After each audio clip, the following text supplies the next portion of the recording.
welcome to another how-to. We're focusing on downward facing dog today, otherwise known as Adho Mukha Svanasana.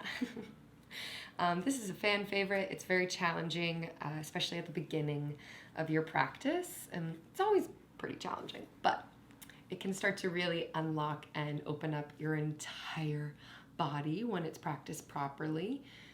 So yeah, let's get right into it. I actually myself was doing this pose not wrong, because I don't like to say there's wrong ways to do poses, but there are ways to access postures in your body that will unlock a whole other understanding and support posture as well. So we're going to find that version today, the one that supports us the best.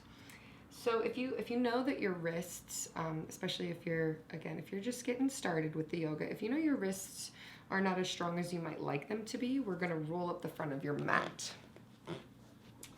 So even if your wrists are strong, we can all understand what this sensation feels like. So just roll it up once or twice. I have it twice. Enough for your hands. I got some big hands here, so I have to do a lot. Start in tabletop pose.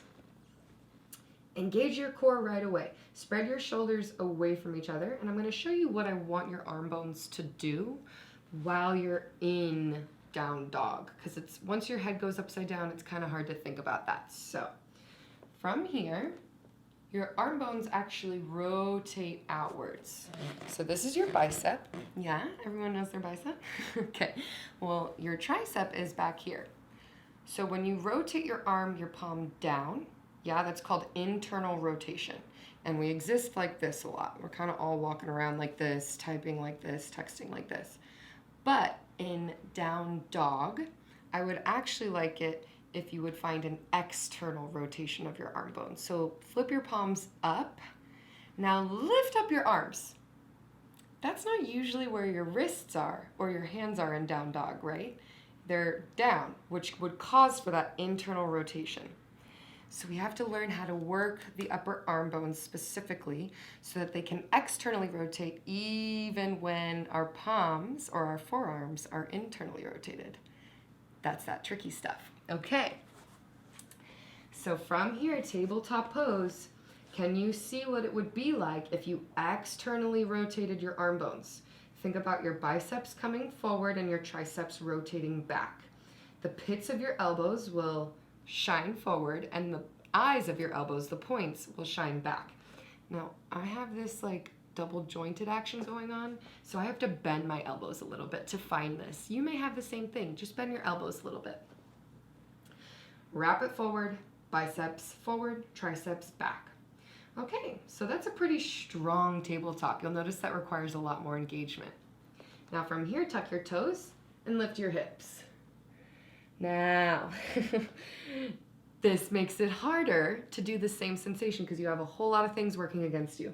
You have hamstring flexibility, so it's okay to have your heels up and your knees bent. We will do that for many, many years, always, until you feel pretty okay to sink one heel down and then the next, yeah? Now, let's just focus on the lower body for a second since we did upper body. Lift up onto your tiptoes. Bend your knees and see what it's like to get your tail all the way up to the sky. So you have to really work for that. And there's a tendency for your heart to sort of sink in and towards your knees. Now there's nothing necessarily wrong with that. I'm going to come on down. So let's just try it again. Lift up, keep your knees bent, come onto the tiptoes, and tail to the sky. So see, my heart wants to come forward and through to my knees. We want to try to find a different sensation. So think about biceps forward, triceps down, spread your shoulders wide, and then bring the ribs in and up. It's kind of hard to do when you're upside down, so we try to focus on it. So see the heart and the ribs are splaying out. Can you pull your ribs in? If you have to pause and play this video to understand, this is the engagement I want through your belly. And then you can start to sink your hips down. Notice this is a lot more active than this, a sinking heart. This can start to cause problems in your shoulders. This feels really good sometimes, but this Nice external rotation of the arm bones, engaged compartmentalized core.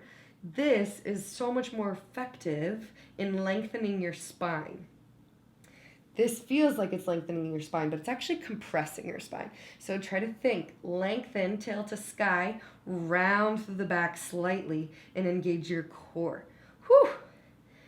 Enough moments on your arms will tire you out.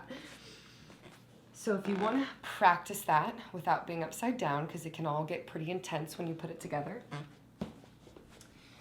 Arms here, rotate arm bones up, and then think about ribs coming in, almost like cat pose.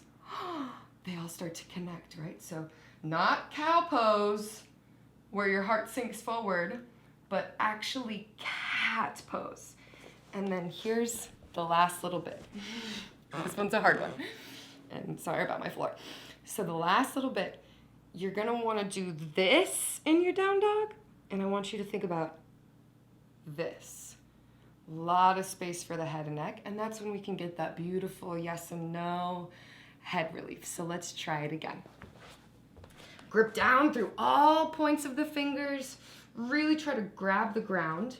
Tuck your toes, tail to the sky, arm bones forward, triceps back, soft bend of your elbows if you're double jointed like me, and then shoulders spread wide and away. They start to wrap in and onto the back. Woo! And in that way, you could let your head go. You could shake it side to side. And no matter what, every time you come in, you're gonna have to remind yourself of these checkpoints. Because even me, like I used to do this for years. I used to splay my belly out and think that, ooh, I'm such a good down dog. It feels great, but it's not always what we need. So engage that core and work from here. And that'll find more energy for the upper body and less weight on the hamstrings. So you can really focus on getting that length for the spine, because that's what this posture is all about. And when we start to walk the feet forward, woo, we keep that engagement of the core, and you'll see that even walking your feet forward can be such a core exercise. Whew. Okay, hope that helps. Please let me know if you have any questions. I can hop on FaceTime with you and we can break this down. I can see where you are at and let you know what parts of your body you might need to fine tune to find your best, most strongest, powerful down dog. All right, thanks guys, have a good day.